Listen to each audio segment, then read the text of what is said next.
आपके अपने YouTube channel mathematics solution पर एक बार फिर से हम आपका हार्दिक स्वागत करते हैं। बीएससी 5th सेम के बच्चों के लिए वेक्टर स्पेस के अंतर्गत इनर प्रोडक्ट स्पेस का जो टॉपिक चल रहा है उसमें ये दो थ्योरम आज हम दो इंपॉर्टेंट थ्योरम लेके आपके लिए हम आज आए हैं। इनर प्रोडक्ट स्पेस को कल मैंने डिफाइन किया था, बीता हुआ कल, और उसमें हमने बताया था कि इनर प्रोडक्ट स्पेस की डेफिनेशन क्या होती है। उसमें तीन चीज बताए थे, एक लीनियरिटी प्रॉपर्टी आपके लिए बताए थे, ठीक, एक सिमेट्रिक बताए थे। सिमेट्रिक अगर आप लोगों को याद होगा तो हमने बताया था कि alpha beta equal to beta alpha bar, ये जो है आपके लिए सिमेट्री थी। इसी का उपयोग यहां पे ज्यादा होगा। और दूसरी जो प्रॉपर्टी हमने आपके लिए बताया कल वो यह था कि a alpha b beta gamma एक इसके बराबर होगा a alpha gamma plus b beta gamma, जिसको हम कहते हैं लीनियरिटी प्रॉपर्टी, ठीक। तो यहां ध्यान दीजिएगा, कह रहा है कि inner product space V F prove that a alpha minus b beta gamma equal to a alpha gamma minus b beta gamma, ठीक। देखिए 2-2 मिनट का ही थ्योरम है। वी है ए अल्फा माइनस बी बीटा और गामा, इसको क्या लिख सकते हैं, ए अल्फा प्लस ए, जो माइनस है इसको बी के साथ हम ले लिए तो छोटे कोष्टक लिख दिए माइनस बी बीटा गामा। अब देखिए लीनियरिटी प्रॉपर्टी क्या कहती है, यह हो जाएगा आपके लिए ए अल्फा गामा। देखिए ए अल्फा गामा, अब ये कल जो हम बताए थे, ठीक। फिर प्लस ए माइनस बी बीटा गामा। अब माइनस बी है, यहां प्लस है, यहां माइनस है, तो ये दोनों क्या हो जाएंगे, माइनस हो जाएंगे। तो a alpha gamma minus b beta gamma, ठीक। तो ये चीजें आपके लिए यहां पे है। ए थ्योरम का फर्स्ट पार्ट, थ्योरम का फर्स्ट पार्ट। सेकंड पार्ट क्या है कि alpha a beta plus b gamma equal to a bar alpha beta plus b bar alpha gamma. आप देखिए इसको क्या कहेंगे, वी है alpha a beta plus b gamma equal to, अब कौन सी property, symmetry property, alpha beta equal to beta alpha bar. तो इसको क्या है, ये आगे वाला जो एलिमेंट है पहले वाला ये बाद में चला जाएगा, बाद वाला पहले आ जाएगा। तो a beta plus b gamma alpha bar लग गया, ठीक। अब यहां देखिए इसको क्या कहेंगे, इसको क्या कह सकते हैं अब लीनियरिटी प्रॉपर्टी से कि ए बीटा अल्फा, देखो a beta alpha plus b gamma alpha plus b gamma alpha, फिर बार, ठीक ना। अब फिर क्या है, ये अलग अलग के लिए टूटेगा, यहां प्लस है तो इसको लिख दिए a beta alpha bar plus b gamma alpha bar, ठीक। अब फिर इसके आगे बढ़ेंगे तो क्या होगा, फिर इन दोनों के लिए देखिए अलग अलग a bar beta alpha bar plus b bar gamma alpha bar, ठीक। अब देखिए ये हो गया ए बार बीटा अल्फा बार को क्या कह सकते हैं सिमेट्री प्रॉपर्टी से, अल्फा बीटा। इसी ढंग से गामा अल्फा बार को क्या कह सकते हैं, अल्फा गामा। तो यह हो गया a bar alpha beta plus b bar alpha gamma. तो ये आपका पहला थ्योरम था, बहुत ही सरल था, बहुत ही छोटा था।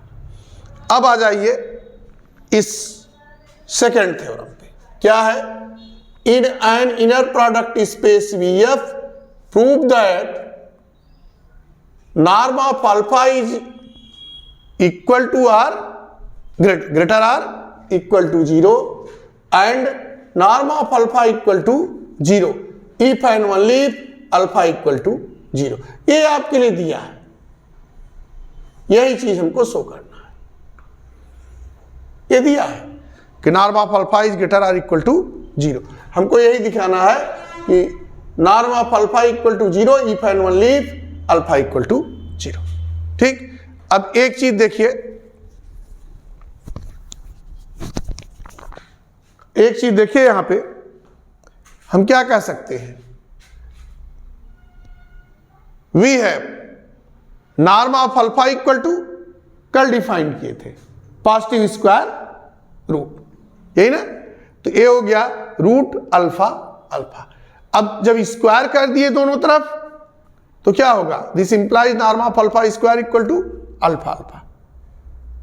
और तीसरी प्रॉपर्टी क्या है इनर प्रोडक्ट स्पेस की, वहां हमने बताया था कि अल्फा अल्फा इज ग्रेटर क्या इक्वल टू 0, बताए थे ना कि यदि norm of alpha is greater or equal to 0 then alpha alpha is greater than or equal to 0। अब देखिए अगर यह ग्रेटर आर इक्वल टू 0 हो गया तो यह भी ग्रेटर आर इक्वल टू 0 हो गया, तो हो गया norm of alpha whole square is greater or equal to 0, यानी norm of alpha is greater or equal to 0। ठीक है, यहां हमने लिख दिया है कि चूंकि alpha alpha is greater or equal to 0 इसके लिए, इस लाइन के लिए।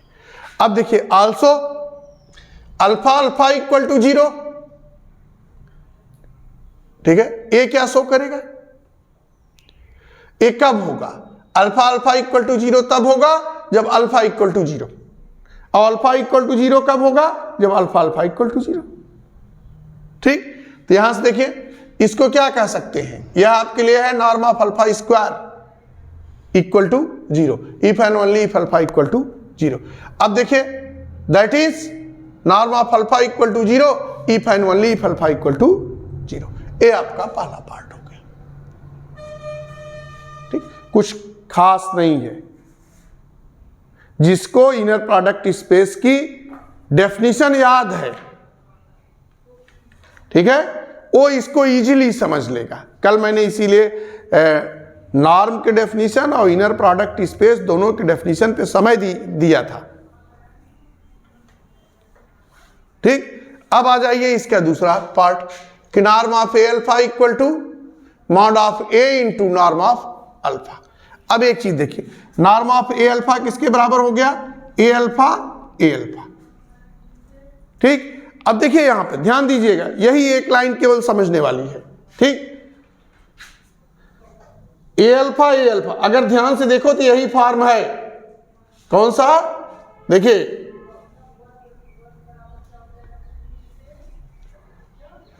ए alpha plus b beta gamma, ठीक ना, इसमें बी बीटा वाला पोर्शन नहीं है, यानी बी इक्वल टू 0 हो गया है, यही ना। अब देखिए यह हो गया ए अल्फा और गामा के स्थान पे भी क्या है, ए अल्फा। तो जब यह देखो ए पोर्शन नहीं है तो ए वाला पोर्शन नहीं होगा, क्योंकि बी 0 है इसलिए ए 0 हो गया। ठीक ना, अब ध्यान दीजिए यहां पे क्या लिखेंगे इसको, ए अल्फा गामा। जब ये नहीं है तो केवल क्या लिखा जाएगा, ए अल्फा गामा, यही ना। तो यहां यह वाला ए बाहर आया, ए अल्फा ए, देखिए ए छोटे कोष्टक में अल्फा ए गामा, गामा के स्थान क्या है, ए अल्फा है, तो यह हो गया a alpha gamma a alpha, gamma के स्थान पे अल्फा है ना, और आगे बी 0 है उसके कारण सब 0 हो गया है, बात खत्म हो गई है, दूसरा टर्म है ही नहीं है। ठीक, अब यहां देखिए सिमेट्री प्रॉपर्टी क्या कहती है, सिमेट्री प्रॉपर्टी आपके लिए, बोलिए, या छोड़िए सिमेट्री प्रॉपर्टी, ये तो आप यहीं से देख लीजिए, यहां से देख लीजिए। यही प्रॉपर्टी हम बताएं यहाँ, ठीक है। यहीं से क्लियर हो गया कि यह ए जब बाहर आएगा तो क्या हो जाएगा, ए बार। तो यह हो गया ए बार अल्फा अल्फा, ठीक ना। क्या हो जाएगा, ए बार अल्फा अल्फा। अब ए बार किसके बराबर होता है, मॉड ऑफ ए के स्क्वायर के, और इंटू अल्फा अल्फा किसके बराबर है, नॉर्म ऑफ अल्फा के स्क्वायर के। तो अब दोनों तरफ देखिए स्क्वायर हटाएंगे तो क्या मिलेगा, 10 norm of a alpha equal to mod of a into norm of alpha. यही प्रूफ करना था, ठीक। मैंने आपसे बताया कि दो ये सिंपल थ्योरम्स आपके लिए हैं और ये दोनों इंपॉर्टेंट हैं। अगले लेक्चर पे हमारे समझ से आपके सिलेबस में है Schwartz inequality, Cauchy Schwartz inequality. हम उस पे बात करेंगे, इंपॉर्टेंट थ्योरम है, इंपॉर्टेंट थ्योरम है, थोड़ा सा लंबा थ्योरम है, उस पे बात करेंगे। ये थोड़ा सा ये जो 4th यूनिट है ये हमको लग रहा है कि समय लेगा, कम से कम कुल मिला के 10 लेक्चर होगा। आज हमारे समझ से दूसरा लेक्चर है, ठीक है। तो इसके बाद तीसरा चौथा लेक्चर आगे बढ़ेगा, तो कुल 10 लेक्चर इस 4th यूनिट में है। तो आगे आप जो है 11वां आगे बढ़ता रहे, इसके लिए अपने मित्रों तक इस हमारे YouTube चैनल को पहुंचाते रहिए। धन्यवाद।